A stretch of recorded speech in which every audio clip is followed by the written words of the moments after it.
MarTechTalk, the live webinar with no presentations, no PowerPoint, just talk.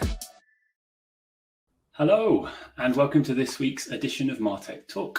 I'm your host, Luke, and today we'll be joined by three wonderful panelists signing in from across Singapore and the US.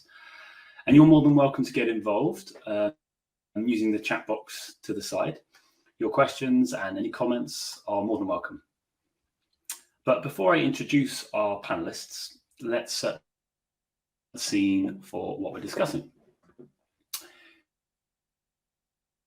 This week's topic is leading your marketing relationships with traditional marketing teams and identifying MarTech skill gaps.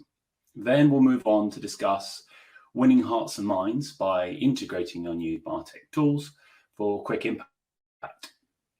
And finally, we'll move on to think about how CMOs and CTOs collaborate to achieve efficient adoption, which can lead to driving revenue growth. So let's begin by welcoming our lovely guests this week. In no particular order, when I say your name, can I ask you to turn on your camera and mic, please? First up is Neha, who is former Director of Digital Operations at McAfee. Hi, Neha. Hello, everyone. Hello, Luke. Thanks for joining us. And next up, we have Steve, the Marketing Technology Product Lead at Wyndham Hotels and Resorts. Hi, Steve. Hi, everyone. It's good morning for me, but I know it's probably different for everyone out there. So good to see everyone. Thanks for coming.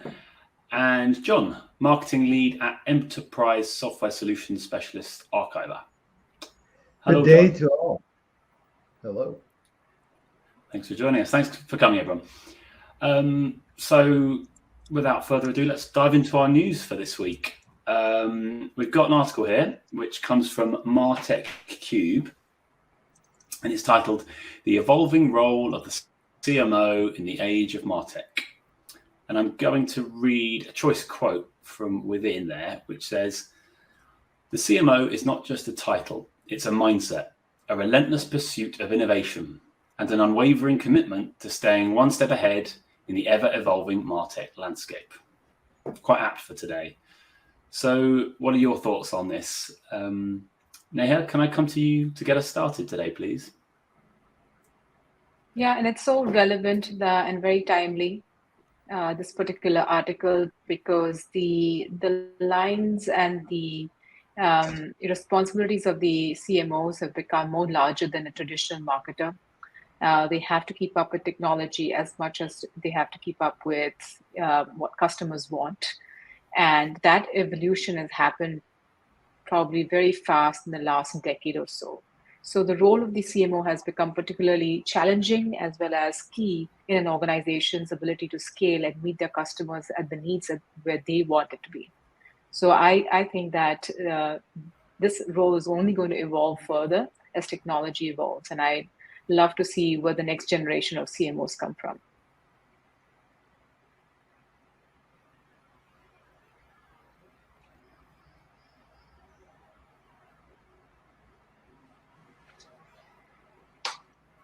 Luke, back over to you.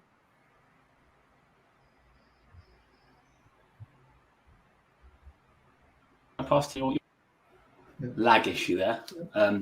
Thank you, Neha. Steve, can I pass over to you for your take on the news? Sure. Please? I mean, I think CMOs just have so much under their plates now where it is well known what tech enables marketing to do. There is so many different channels, the ability to identify people, personalize experiences to them, the detail that we can do, the analytics there. So, I mean, I think everyone knows, and, even the whole C-suite knows what, can happen in marketing. And so it's, as Neha has said, there's a lot of the blur into the lines, but the CMOs are definitely asked a lot more about those various things. And so it's definitely interesting. CMOs are going to have to definitely have a technical background just because of what's possible and what people know that can be done, and they're going to expect that to be done. So yeah, I don't CMOs got to be on their tippy toes, because there's always something coming along. So Luke, back to you. Thank you, Steve. Thanks. And John, sorry you're last. It's always the toughest position. But if you could go next on your take on the news.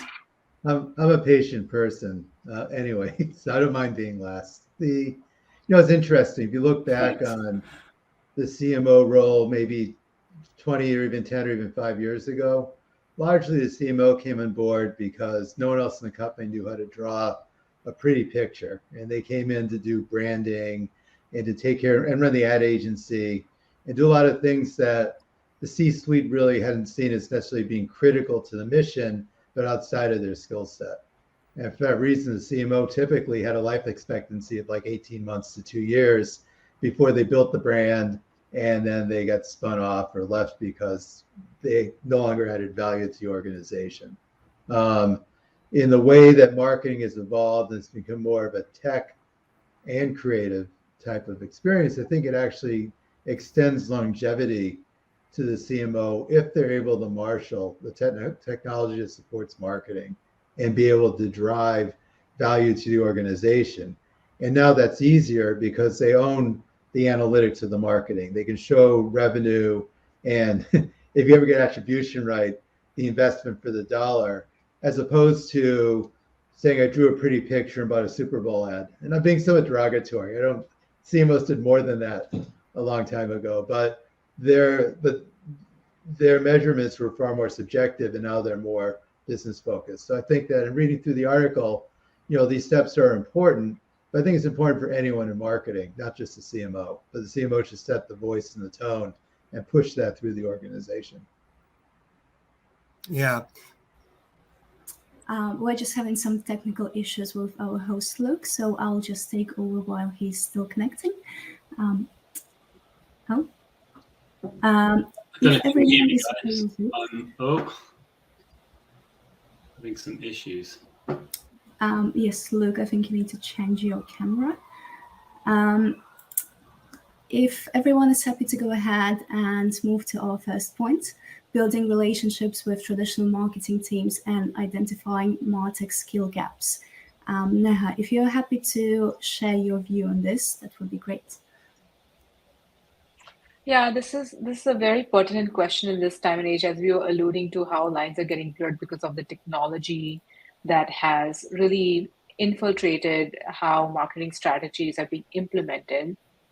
And this is where my background in digital operations really started to play a very key role in an organization. So when we are discussing the sphere of what we want to achieve as a company or an organization, it no longer is very subjective to pure marketing. It is also now blurring into verticals like technology and data and how all of this comes together. And you need more and more humans that are adaptive to technology and adaptive to marketing strategy at the same time. Just like the CMO, it sort of trickles down to the last staff member who is working on that one strategy across a channel. So understanding the channel as well as the customer and the technology that enables the strategy is going to be really important. So it is a work in progress. I feel we haven't really nailed down exactly what those roles look like. I think we are always evolving on the skill set, but the basic skill set we always look for is the flexibility and agility to adopt new ways of doing something.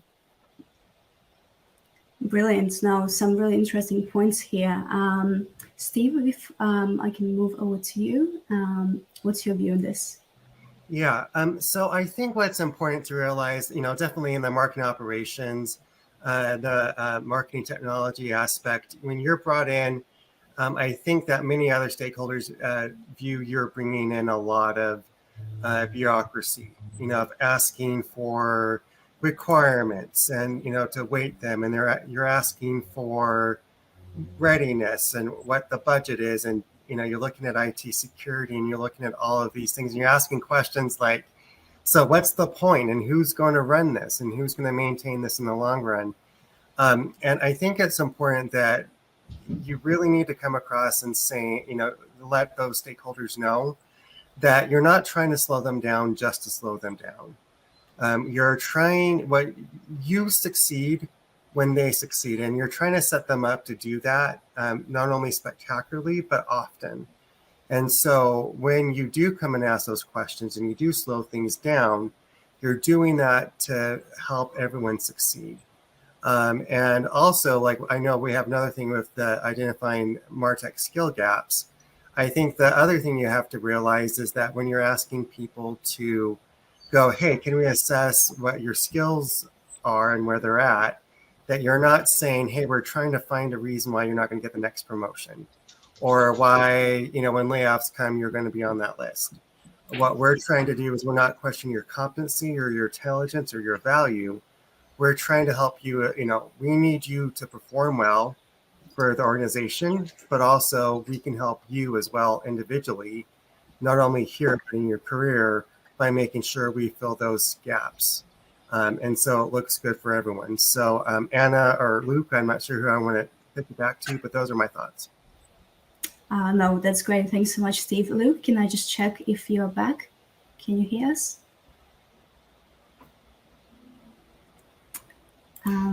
Don't think he's back yet. In the meantime, Jonathan, are you happy to share your thoughts on this?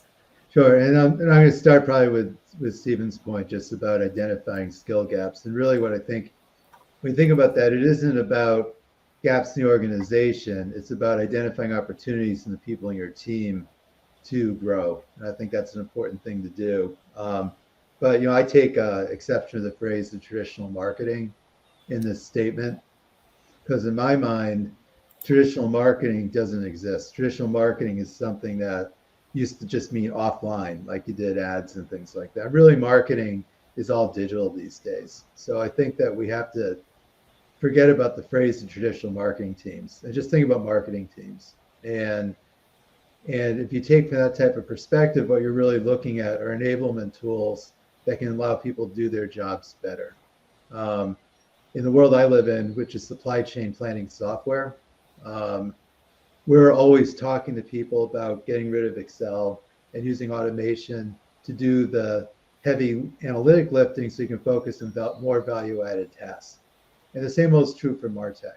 And if you think about that type of perspective, what you're doing is you're consolidating data, creating a common set of KPIs you can work off of, and building integrated holistic campaigns that are end-to-end, something that's more programmatic as opposed to siloed. And by doing that, you can actually work smarter. And when you think about how you can work smarter, then becomes opportunities for the team that you're working with to say, hey, we just brought this thing in. We think you'd be great at it. Why don't you learn how to use the tool and talk to us what you think the tool's about?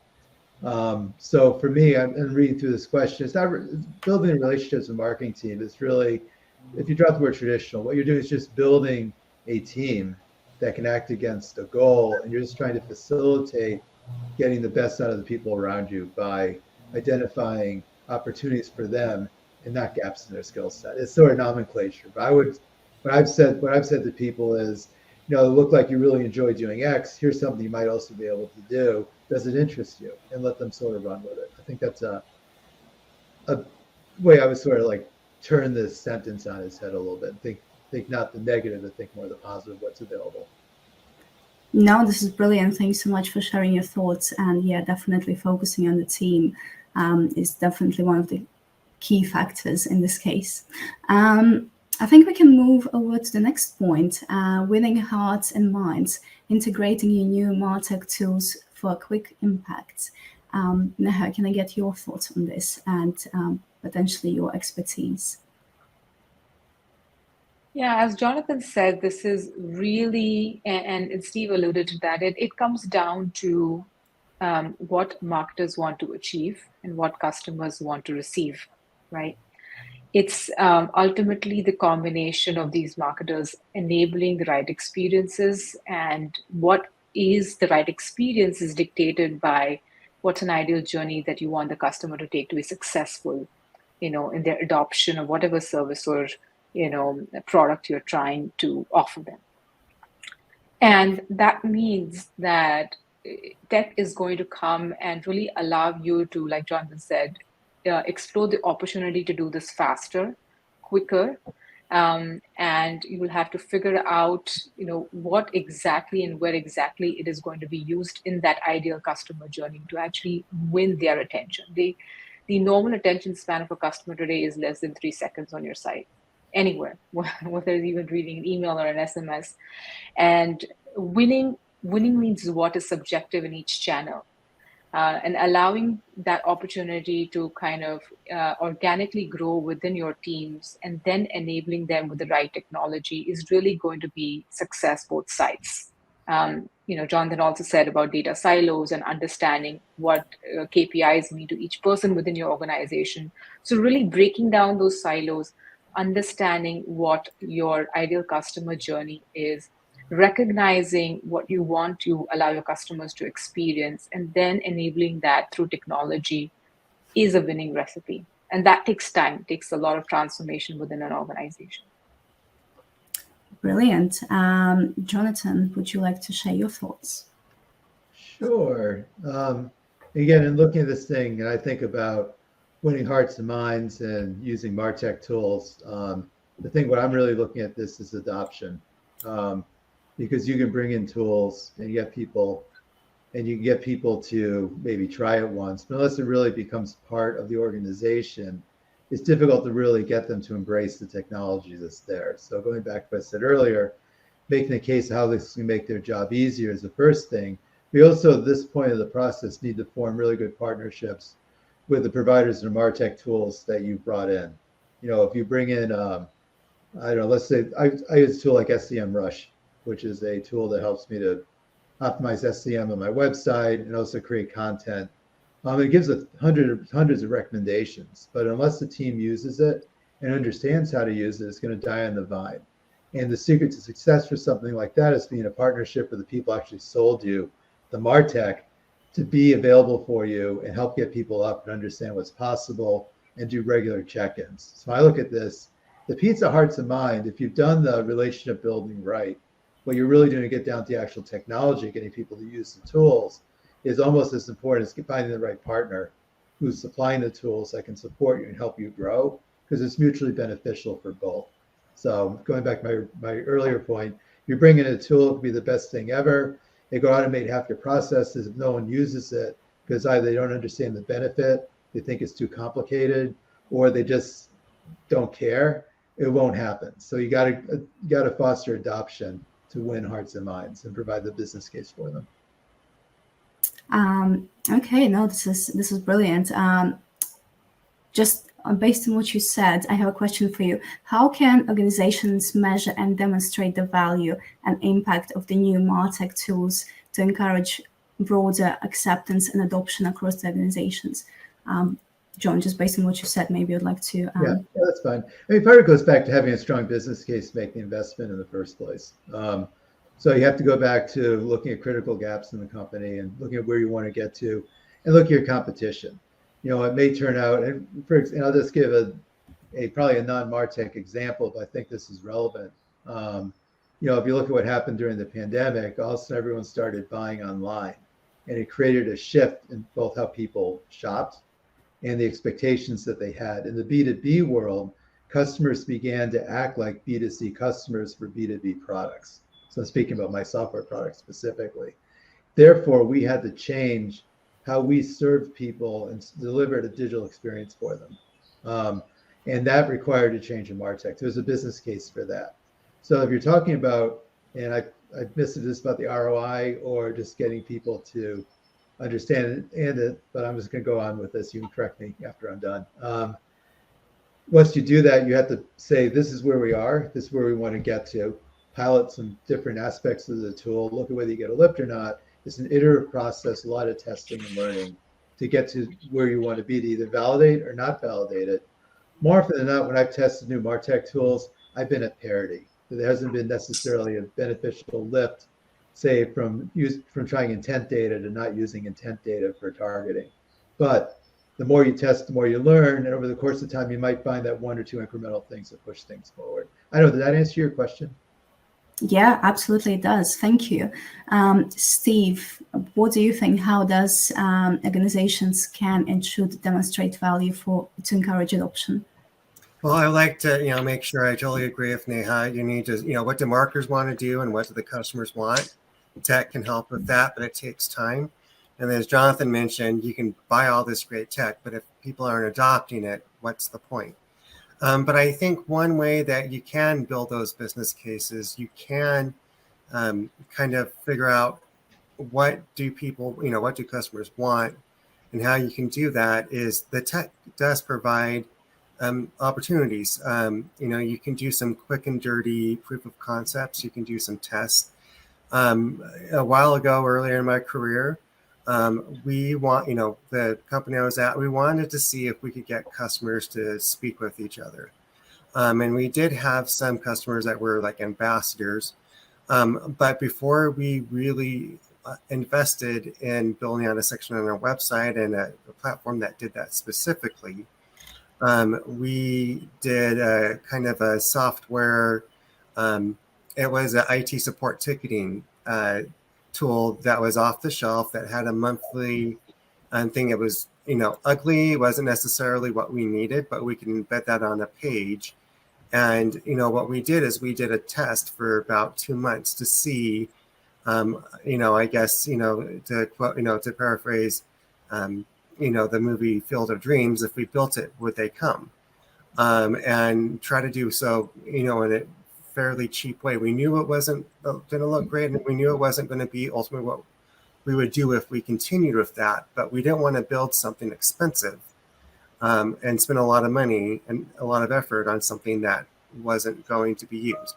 And it turned out that it wasn't used. And so that's an example of doing a kind of a quick and dirty proof of concept. Another thing that I think that MarTech provides is the ability to test, to do A/B testing, whether you're doing that on a website or you're doing that in emails, that kind of thing. Because I think we've all had times when we've had stakeholders come and ask something that was very off the wall or, something that we weren't quite sure.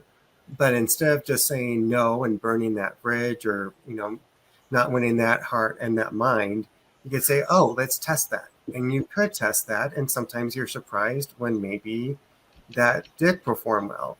But, a lot of the time you could go back to them and say, oh, here's the data. So you're not just telling them no, you're backing up that no with data, and you're doing so in a collaborative way. And so I think, you need to be aware of those opportunities and take advantage of them. And yeah, that might add more time. But if you can make sure that you're doing things that really will be used and will add value, and that you can get some data behind them, then that can make sure that everyone looks good in the long run. And so that's, if you can get those, and some of those wins can be fairly quick. So those are things I would suggest that, people consider. Brilliant. Thanks so much, Steve. I think Luke is back. Luke, can I just check if you're back with us? Can you hear us? I can. Can you hear me? Yes. We can. I was able to hear most of that, but I was in limbo. I could hear and see you, but I couldn't speak. So thank you and apologies. No worries. If you're happy, Luke, to just take over, that would be great. Yeah. We just covered the second discussion point. Oh, okay. Did you speak, Jonathan, for the second discussion point? I did. Yeah. Okay. You missed all me, huh? I did clearly miss a bit, didn't I? Just before I leave, Steve, I did want to ask you another question, if that's okay. Based on what you were telling, how have you changed how you communicate to colleagues to ensure successful adoption of new tech, and were you doing anything badly? Well, I think the thing is you need to definitely come across that you're on their side, and that you're not trying to bring up these things to nag on them. You're really trying to say, hey, you're really pushing to have this money spinner to purchase this product.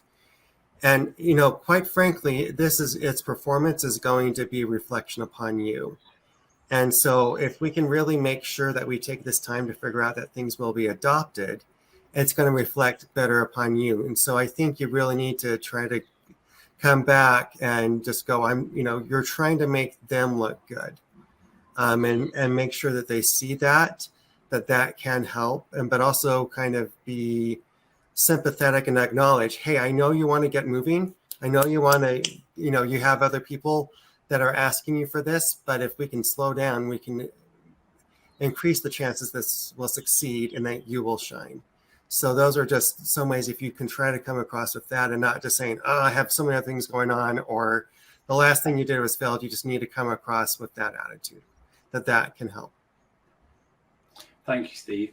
And I think we'll move on to our last discussion point now, which is how do CMOs and CTOs collaborate to achieve efficient adoption that drives revenue growth. And while I was going through that little technical hoo-ha, I did think about it, and I thought, I'm in a position now where I have a bit of technological knowledge, so I can fix this problem here and now. And I wonder if that's part of what we're talking about with CMOs, with them having that power to take action in the moment without leaning on other departments.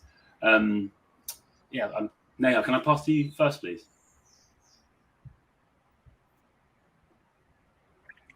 Yeah, so I think we talked about this point earlier, that the responsibilities and the roles of the C-suite within an organization has sort of become blurry. Each one has a role to play in the other's success very diligently.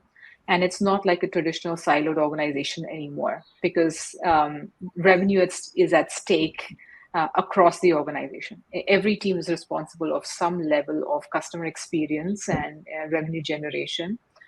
And I think you're right that our CEOs, CMOs have become more proficient in technology, but what they want is speed. I think Steve said that, the idea is that they want technology, but they want it with speed, and the technical knowledge lies with probably the CTO, or maybe not. But they both need to understand their world within each other, as Steve also mentioned, that they both need to be sympathetic for what technology can build and how they can build it and how fast they can build it, and how CMOs are going to adopt that, as Jonathan put it, and say, is it something that can be absorbed within the organization? So it's quite an evolving area where in the entire C-suite is going to need to be involved in some sort of participation in the success of MarTech, because it's not siloed anymore. Someone is going to be using it at the end user within the organization, as well as your customers are going to experience that MarTech. And I mean, is that going to lead directly to revenue growth then through this speed?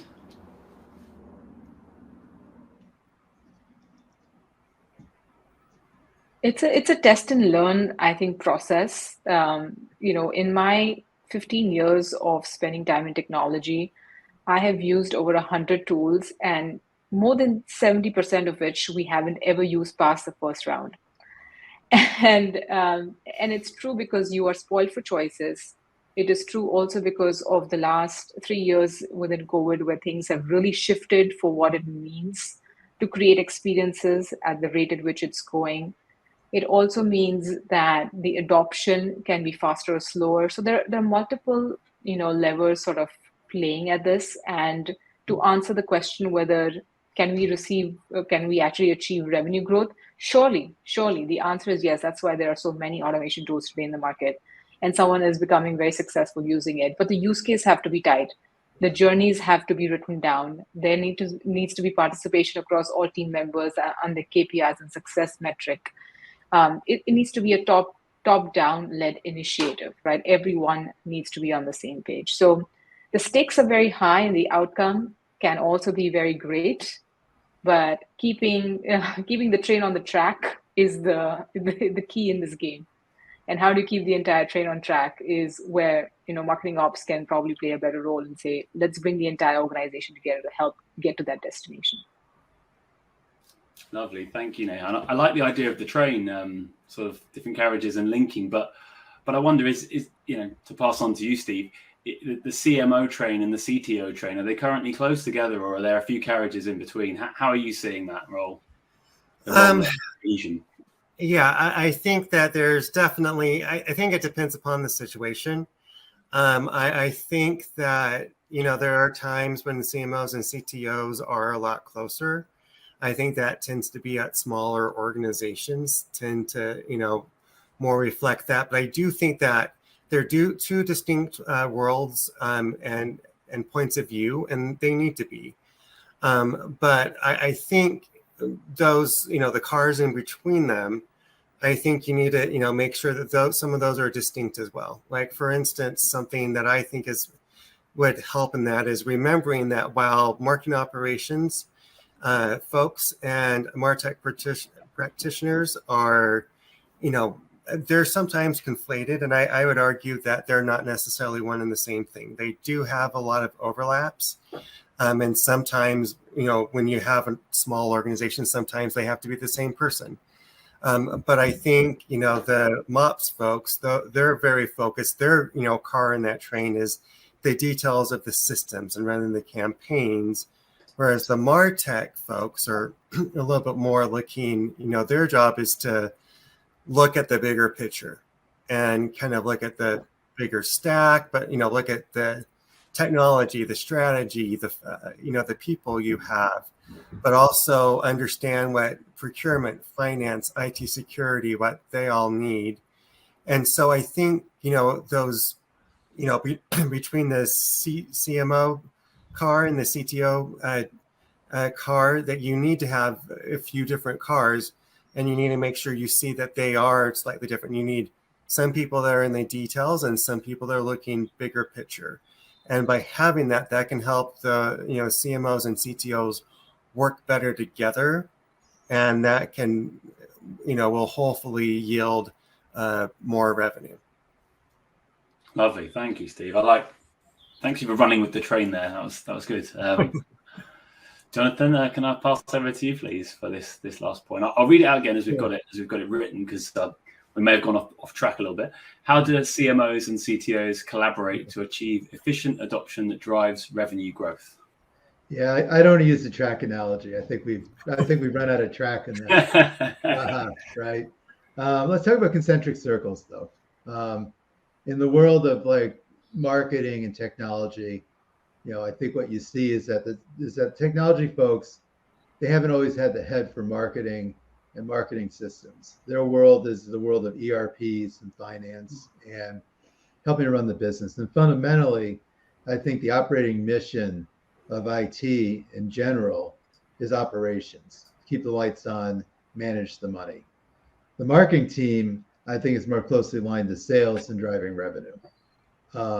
And so to the extent that that marketing, the CMO and CTO work together, it's more about collaborating on how to get data to where it needs to be to drive revenue through the MarTech system. I'm being very broad in this example. I know that there's intricacies between them, but I think that the CTO is very happy to let the marketing guy have all this infrastructure off to the side and all these SaaS applications. They're driving campaigns, whether it's a HubSpot instance or Salesforce. All the CTO really wants to make sure is that feeds into the existing systems and doesn't create more work for them. Typically, technology has more things in their plate than they can possibly serve. And every time that they get an initiative, there's a budget behind it that requires their team's hours to take care of something. And it gets prioritized with every other corporate initiative, whether it's an HR system or something else. So for me, the collaboration is really taking things off the plate of the CTO that the CMO can do with their marketing team and provide just basic data feeds back into whatever corporate enterprise system is there. And just the revenue growth, I don't think revenue growth comes from the CTO side of the fence. The CTO and technology is going to enable marketing to get a system in, depending on whose budget it is. That's really where the collaboration is this something that the technology team is going to pay for as a marketing budget item? And more than that, the marketing budget is growing because they have to buy these MarTech systems, not because they're doing more advertising. So I think that the revenue comes from marketing driving revenue to produce leads into the business. And I think that from the CTO perspective, if we can take things off their plate that they don't have to do, they might have had to do in the past, it makes their lives easier. That's my perspective anyways.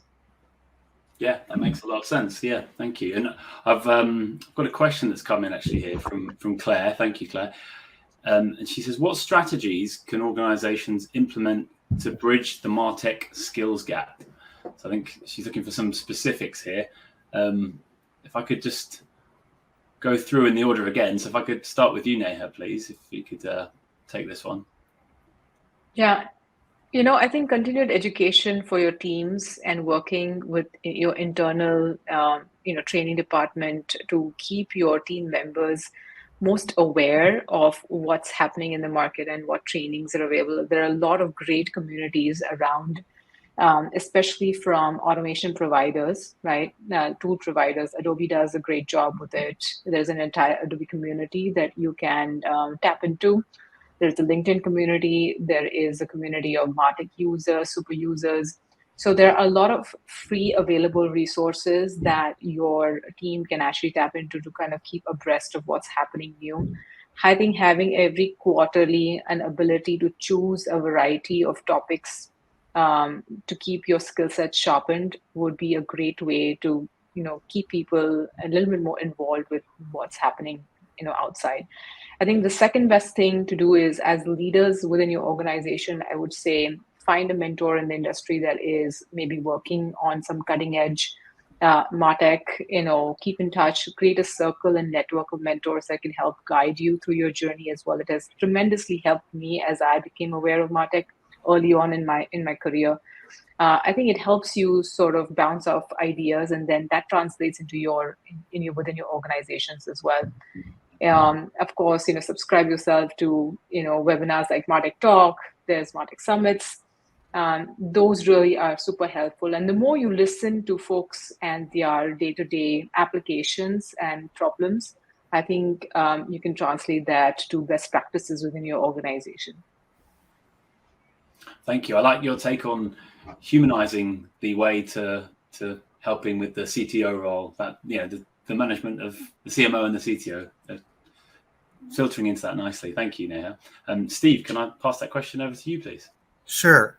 So a lot of at least the big vendors have a lot, as Neha mentioned, have communities and resources for learning. I think HubSpot Academy, Salesforce, Trailhead. Sometimes you can do them without needing access to a corporate account. Sometimes you do, but I would definitely consider those. And more general, you have other resources out there that offer more general training that can either be free or fairly inexpensive. LinkedIn Learning, Coursera, Pluralsight, those sort of things. So look at those. Definitely a lot of books, a lot of books out there, a lot of podcasts. We work in tech and also marketing, so a lot of people understand how to podcast and want to brand themselves as well. So you have that. And then also, be willing to mentor or look for mentors. I've had a few mentors, and I've also had the opportunity to mentor some other people. And nothing really formal, but that's helpful. And then also, just for another thing specific, there is a MarTech Stack documentation tool called Cabinet M. So not only it's set up specifically to document your stack, but also they have they call Skill Stack, where individuals can go in and they can go, here are the tools, here are some of the tactics, and here's where I see myself. So if your company or organization uses Cabinet M, you can have that so you can see where your team and your team members sit. So those are just some ideas to consider of not only addressing those skill gaps, but also to document them and to kind of manage them. Brilliant, thank you, Steve. If you didn't get all that, Claire, we have the recording available after, so you can know all these helpful points down. Jonathan, can I pass over to you, please? Sure. Can you just reread the question, because I might answer the wrong questions. Just reread. Sure. No worries. Claire asks, what strategies can organizations implement to bridge the MarTech skill gap? Yeah, that's what I thought the question was. Just want to make sure. I'm going to take a step back and say that, again, I think you have to use it from the reflection of what you need to get accomplished as a business. And if you have a goal, say even it's like a 1, 3, or 5 year goal, to look at where you want to get to, and look at your organization, the people are in there. You can identify, again, gaps in people and try to determine who you might want to develop and who you don't. I think the first step is you want to identify how you want to grow the team and what skills you want people to acquire. And this has become a little more complicated, I think, now that we're far more virtual than we used to be. Because it used to be, you could be in your office, you walk in and talk to someone and say, what's going on, or the process of having these conversations to grow, it becomes a little more formal because you have to do everything formally through some meeting on Slack or Teams or whatever tool you're using. So there's no complication there. But I think that what we've done in the past in different companies that I've worked at has really been to say pilot a new idea, and say, so there's this new technology we want to use. Get a couple people to work together in a team to test out that technology, see what they learn in a pilot, and present that back to the entire group as a meeting, like a lunch and learn thing on a monthly basis, and make it more of a thing where people can shine in what they've learned and what they've shared, and use that to identify gaps. Now, again, as people touch these tools and try different things, they'll self-select what they want to do, what they don't want to do. So, the broader question is, how do you learn and stay on top of things? There are all these tools everyone's addressed, whether it's HubSpot Academy or whatever the training tools are out there. But I think it has to come first from the people in the team, what they want to do and what they want to learn, and to grow that level of interest in the first, ensure you have success down the road. So I'm not a proponent of saying just log onto this tool and see how to do it or watch a video, because you're just going to learn how to do because you're told to do. And I'd rather say, we have this goal, we need to increase revenue by X. We can do a couple of different ways. Here's something I'd like you to try. Let's see what happens. And have it reflect back to a broader goal, and just saying, I need you to learn how to execute an email campaign and do lead attribution through Google Analytics. That's not educational, that's task focused as opposed to career focused. So. Brilliant. Yes, thank you. Yeah, it's another way of looking at it, isn't it? Goal focused. Okay. I think we're running out of time now. So we usually like to end on a little question, just a short sort of yes or no answer usually, but based on what we've been talking about, this week's is, will the CMO role settle into something clearly definable soon, or is it ever evolving as far as you can see? So settled or evolving? Neha? Evolving. Evolving. Steve? Evolving. It can't be anything but evolving. Figured that'd be right. Well, thank you all very much for joining us today. And thank you for your patience through the technical issues we've had. For all of our guests, we'll be back next week on Tuesday, the 20th of June at 3 p.m. BST, when we'll be talking about investing in and enabling your partner ecosystems. Until then, have a great week, and thank you all, and goodbye.